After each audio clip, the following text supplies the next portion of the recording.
Tiago Mendes, eu sou o atual vice-presidente, né, do Sindicato dos Metroviários daqui de Pernambuco. Eu sou maquinista do metrô do Recife. Esse ano eu faço 13 anos de CBTU. Para toda a categoria é muito tranquilo a gente fazer um marco temporal de quanto o metrô funcionava e o quanto hoje a operação dele está degradada, né? Então, quando eu entrei aqui no metrô, a gente chegava a recolher trem para limpar quando tinha vômito, pra você ter uma ideia. Alguém vomitava no trem, o trem era recolhido, ele era lavado e ele voltava para a operação, né? Hoje em dia a situação de degradação está tão grande que a gente sequer tem trem para fazer isso. O metrô hoje funciona mais pela dedicação dos seus funcionários, dos seus trabalhadores, né, que tem uma concepção muito arraigada de servir da melhor forma possível a mobilidade urbana da região metropolitana do Recife. Mas se fosse por conta da falta de investimento, da péssima gestão que a empresa tem, o metrô já tinha ido para o saco há muito tempo. O metrô hoje é controlado pela CBTU, que é uma estatal federal, né, dependente, né, e que sobrevive com recurso e de repasse do governo federal. A gente faz um debate hoje aqui no sindicato, que é o seguinte: nós precisamos ter uma outra gestão da empresa, uma gestão que dialogue com a classe trabalhadora. É inimaginável a gente ter a classe trabalhadora fora do processo de governança da empresa. Então a gente tem hoje a empresa governada por cargos comissionados ligados ao Centrão de Arthur Lira. Então isso reverbera em toda a política de sucateamento da CBTU. A gente avalia que isso é um dos fatores que aprofunda o sucateamento do nosso modal. Tocada de forma, como a gente caracteriza, homeopática, muito bem pensada, que é para ganhar a opinião pública para o processo de privatização. Inclusive é irresponsável essa política, né? Na medida em que coloca a vida das pessoas em risco no cotidiano. Ele ficou mais claro depois que o Temer ele lança a carta da Ponte para o Futuro, e que isso fica muito mais claro. Já eliminamos vários ministérios da máquina pública. E ao mesmo tempo, nós não vamos parar por aí. Depois que o Temer assume a presidência da República, a gente percebe que há um corte abrupto nas verbas de custeio, que é como a gente chama o dinheiro que vem para que a CBTU ela consiga funcionar no seu dia a dia. O processo de privatização dos metrôs ele começa com um laboratório bem específico, que é o Rio de Janeiro. A CBTU Rio de Janeiro, né, que é a Supervia, ela é privatizada e o que é dito na época é que ela deveria transportar mais gente se fosse entregue à iniciativa privada, né? Depois de algumas décadas não se verificou isso e ao contrário, hoje se tem a passagem mais cara lá e o serviço piorou. Depois da formação de alguns conglomerados que passaram a explorar, né, de forma bem mercantil o transporte, esse processo de retomada das concessões e privatizações nos metrôs, ele ganhou um fôlego, né? Mas ele ganhou um fôlego a partir de uma nova lógica. Esses conglomerados eles ganhariam a chamada privatização sem risco. O que é a privatização sem risco? E ela está muito colocada nos metrôs. Você coloca uma demanda que geralmente os modais não conseguem atingir aquela demanda de usuário e como essa demanda não é atingida, o Estado ele vai e paga a diferença. Então é assim em São Paulo, é assim em Salvador e é assim, por exemplo, no que está sendo proposto agora para Pernambuco. É uma discussão que a gente faz de cobrança ao governo do PT, ao governo Lula, que já existe um farto material que faz a desconstrução desse processo, tanto a nível internacional como aqui a nível nacional, né? Então a gente tem a privatização do Rio de Janeiro, que foi um fracasso, a gente tem as privatizações recentes da CPTM, que vem apresentando um fracasso, a gente tem as concessões em São Paulo, que quebram muito e vem apresentando um fracasso, a gente tem a privatização recente de Belo Horizonte, que não entregou o que prometia, né, e que aumentou a passagem, né, em mais de 30% e demitiu quase 1.000 trabalhadores. Então tudo isso é um balanço negativo desse processo, né? E a nível internacional a gente tem algumas reestatizações nos sistemas, né? Reino Unido e México já fizeram esse processo de volta, né, para reestatizar o sistema e colocar sob controle do Estado. A gente foi incluído no Plano Nacional de Desestatização, inclusive é o mesmo decreto que inclui nós e os companheiros do Rio Grande do Sul, da Transurb, que é a nossa empresa irmã, né? Então, CBTU e Transurb foram incluídas no Plano Nacional de Desestatização pelo governo Bolsonaro, né? O governo Bolsonaro qualificava essas duas empresas para entrar nesse processo. De lá para cá são 6 anos, né? Quase 7 que a categoria, que as nossas categorias elas vêm lutando contra o processo de privatização. Durante esse trajeto a gente perdeu os companheiros de BH. Em relação a Recife, esse processo ele acelerou no último período porque houve o que a gente chama de alinhamento ideológico e político entre a governadora Raquel Lira e o governo do presidente Lula. Eles firmaram no final do ano passado o chamado Acordo de Cooperação Técnica, que seria, falando de forma bem simplória, o que cada ente tem que fazer para que esse processo ele caminhe. Lógico e é evidente que esse processo ele também pode ser desfeito a qualquer momento, né?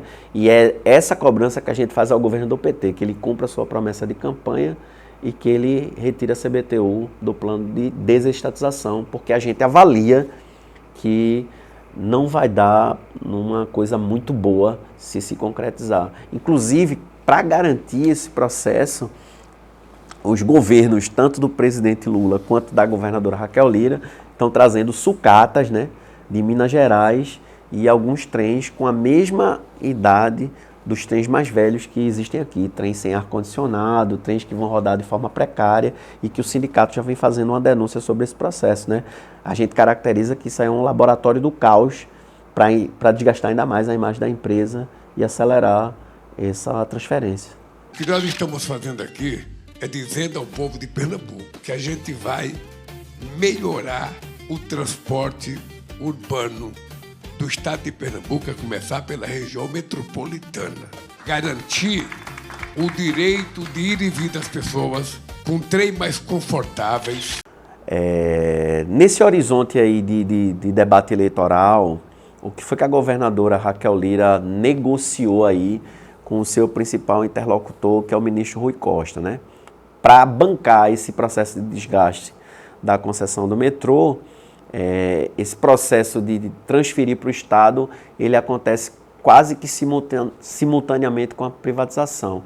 A gente sabe que o metrô não é nosso, mas a gente precisava ser parte da solução. Trouxemos o ministro Jada e o presidente Lula, 500 milhões garantidos, reforma das estações, composições novas de trem chegando e o melhor, sempre por vir. Vamos embora. Então, nesse ano de preparação, o governo Lula teria que fazer algumas melhorias, meio que para, né, chamar a atenção das empresas privadas, porque o processo de sucateamento do metrô tocado pelo Rui Costa, né, ele foi tão maléfico que ele deixou o metrô numa situação de quase colapso. Então, para você ter uma ideia, o showroom, como a gente chama, que é a apresentação da nossa empresa a empresas privadas, ele tem sido, na verdade, um verdadeiro show de horrores, porque até as empresas privadas que visitam o nosso sistema estão bem assustadas com o que vão possivelmente pegar, né? O Setorial Nacional de Transporte do PT, ele lançou um documento contra a privatização da CBTU propondo uma nova estruturação, que é uma estruturação que, historicamente, o movimento discute, que é o processo de consorciação do transporte. O que é isso? É a gente cobrar do governo federal qual é a responsabilidade dele com o transporte sobre trilhos, do governo estadual e dos governos municipais por onde a CBTU passaria, sem precisar privatizar, né? Essa é uma saída que a gente defende, né? Controle estatal, governança compartilhada e participação da classe trabalhadora num conselho, né, paritário para fazer a discussão de como a empresa funcionaria.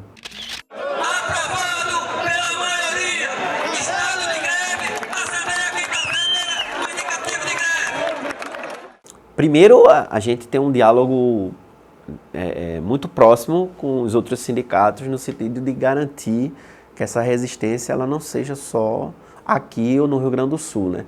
Como eu falei, o processo de concessão dos metrôs ele voltou com toda a força. Então, hoje, Existe ameaça de privatização em Brasília, apesar de ser estadual, existe ameaça de privatização em São Paulo e o rastro das privatizações no transporte sobre trilhos, ele segue a todo vapor. Então a gente precisa também contrapor isso a uma resistência a nível nacional. E esse é o nosso desafio hoje. O papel do sindicato, na nossa avaliação, é ele ser independente a qualquer tipo de governo, né? E fazer a discussão a partir da lógica da classe trabalhadora, mas não só isso. A gente faz uma discussão hoje aqui, a partir do sindicato de Recife, que a mobilidade urbana, do jeito que ela está posta no Brasil, ela faliu. Ela faliu porque ela está centrada no lucro. Ela está centrada fundamentalmente em garantir lucro de empresário. Por isso que, por exemplo, na nossa avaliação hoje, um setor do empresariado é favorável à tarifa zero. Porque sem risco nenhum, os caras vão garantir muito dinheiro. Muito dinheiro. Então a gente precisa fazer esse debate a partir de outra lógica. A gente precisa colocar a classe trabalhadora no centro do debate da tarifa zero. Então essa tarifa zero aí que está sendo proposta pelo governo Lula, se não houver o peso da classe trabalhadora, se não houver a estatização do transporte público e se não tiver controle dos trabalhadores, ela é uma furada. Ela é só transferência de dinheiro para empresário e a gente corre o risco de formar um grande conglomerado empresarial que tenha uma força tamanha que vai passar a dar as cartas também a partir de outra lógica no Brasil, semelhante ao que a gente tem na educação, né? Se transferiu tanto dinheiro para os grandes grupos empresariais da educação que a gente viu que saiu aí no novo ensino médio, né? Já existe a implementação da tarifa zero em algumas cidades a partir do transporte rodoviário, mas não são implementações que elas seguem a mesma origem. Tem locais que quem faz isso é uma empresa estatal e tem local que é uma transferência direta para grupo privado empresarial. Então a gente avalia que essa não é a melhor forma. Porque, por exemplo, se você tiver uma empresa privada que cuide de um metrô e que você vai garantir para ela tarifa zero e vai garantir o lucro dela, para ela é até melhor, né, que isso seja realizado, né? Porque isso vai ser dinheiro fácil para os caras, né, para os caras fazerem um serviço. A gente acha que não é essa discussão que tem que ser feita. A gente acha que a tarifa zero é importante ser debatida, mas é importante ser debatida a partir de uma outra lógica, que a gente precisa repensar a mobilidade das pessoas, né, a mobilidade da classe trabalhadora, colocando ela como centro. Porque hoje o que está colocado é que a mobilidade urbana no Brasil, ela não serve à classe trabalhadora. Ela serve a um pequeno grupo que precisa lucrar com venda de carro, que precisa lucrar, né, com acúmulo, né, de ganho via tarifa no transporte rodoviário, que já é privatizado aqui em Recife, e que também vai ser feita a mesma discussão se o metrô for concedido, né, nessa composição. O cara vai ganhar subsídio do governo, mas vai ganhar via composição de tarifa. E a gente acha que a discussão tem que partir de outra perspectiva, a gente tem que partir de uma saída consorciada, né, que dialogue com os trabalhadores, mas também que cobre responsabilidade de cada ente no processo. Eu costumo dizer que aqui é como se a gente estivesse esperando se a gente fosse fazer um paralelo, a gente estivesse esperando para começar a partida das nossas vidas, né, se a gente fosse trazer isso para o futebol. E a partida começou agora, né? A bola começou a rolar, mas que evidentemente a gente já acumula uma desvantagem para ir para o jogo, mas que a gente tem espaço para jogar e tem que fazer as cobranças que são necessárias e tem que ir para o jogo sem medo nenhum, sabendo que o adversário tem um poderio enorme, mas a gente tem a força da classe trabalhadora do nosso lado e precisa explorar. Trazendo muito concretamente, o processo teve a sua primeira audiência pública. A gente evidenciou uma série de equívocos no que está sendo proposto, uma série de contradições no processo que precisam ser explicadas. Algumas não têm explicação, como por exemplo, a empresa que pegar o metrô do Recife vai ser fiscalizada por uma outra empresa com o objetivo de garantir qualidade no serviço. Mas quem contrata a empresa fiscalizadora é quem compra. significa que nunca ela vai ter o serviço dela desabonado, né? Quem paga a banda escolhe a música.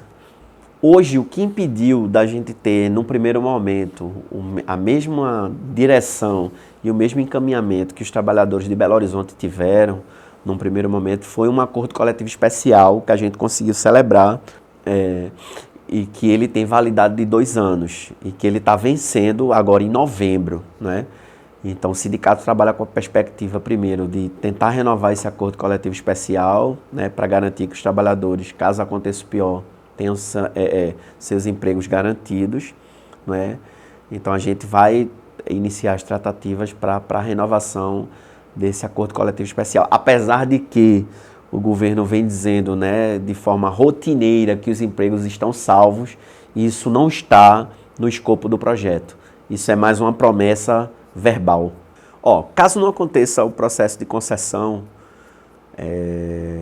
e a gente não trabalha só com essa perspectiva, mas a gente trabalha com a perspectiva de que o metrô precisa de investimento a todo custo. E a gente vem fazendo esse debate de forma diuturna, né?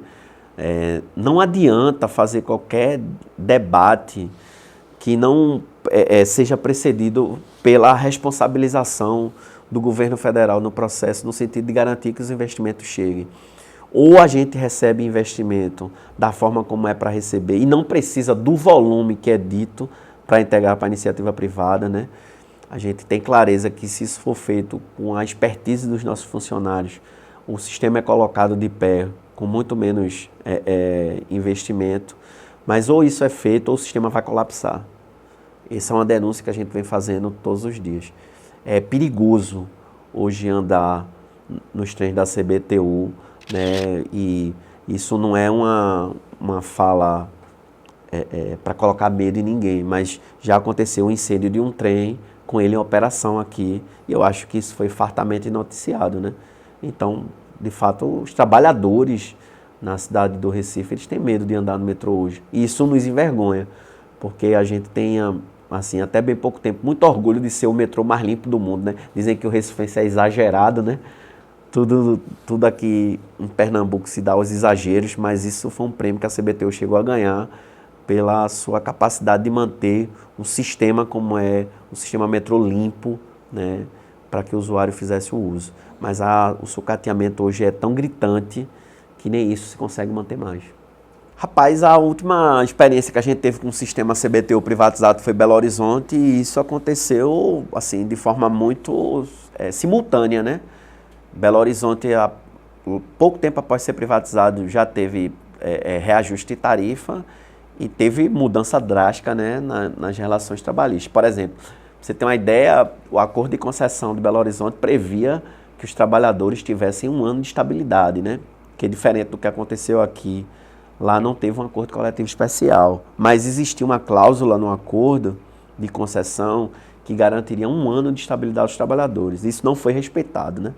A Comporte desrespeitou o acordo e saiu demitindo, né, os trabalhadores, tocando terror, né, para fechar acordo de demissão voluntária, pagando pouquíssimo. E para você imaginar que o sindicato só conseguiu fechar o primeiro acordo coletivo de trabalho, né, da categoria, né, nas mãos da iniciativa privada depois de 3 anos. Então a gente tem um estudo hoje aqui no sindicato que a gente já está bem avançado, mas que um setor grande da categoria nosso hoje, por exemplo, ele faz uso de remédio, de medicação contínua, né? Então, que esse processo vem mexendo com a cabeça dos trabalhadores, né? Então, a gente tem alguns companheiros que estão entrando em desespero em virtude do que vem acontecendo, mas tem uma parcela que está no processo de resistência junto com a direção do sindicato, fazendo a luta cotidiana para defender tanto os empregos quanto questionar o processo de privatização. Então a gente consegue mobilizar bem. Nós fizemos uma paralisação de 3 dias no final do ano passado, que foi importante, porque a gente conseguiu retomar alguns métodos tradicionais de luta da classe trabalhadora, como formação de piquete, né? Fazer algumas mobilizações importantes, e conseguiu abrir um bom diálogo no sentido de dizer que a gente queria defender uma condição melhor de trabalho e uma condição melhor para a população exigindo investimento. Eu acho que a vitória estratégica da gente seria a gente conseguir parar o processo de privatização. A gente conseguiu algumas vitórias táticas. Por exemplo, o processo que já estava findando agora em 2026 foi jogado para 2027. Então a gente acumula algumas vitórias táticas, mas eu acho que não só a gente, eu acho que a classe trabalhadora ela precisa ousar vencer. E ela precisa acumular vitórias estratégicas, mesmo que sejam pontuais nas categorias. A gente tem que deixar só de dizer que a gente lutou e perdeu. A gente tem que ir para cima. E eu acho que essa hora ela precisa chegar o mais rápido possível. A gente não dá para só estar contando as nossas histórias e contando os nossos mortos, né? A gente precisa dizer que a gente fez diferente e que a gente conseguiu ganhar alguma coisa estrategicamente, né? Então, mesmo acumulando algumas vitórias pontuais, a gente precisa apresentar alguma coisa mais concreta. E eu acho que, estrategicamente, para a categoria, seria retirar a CBTU do PND e do Plano Nacional de Desestatização. Não só a gente, mas a gente, os companheiros da Transub, né?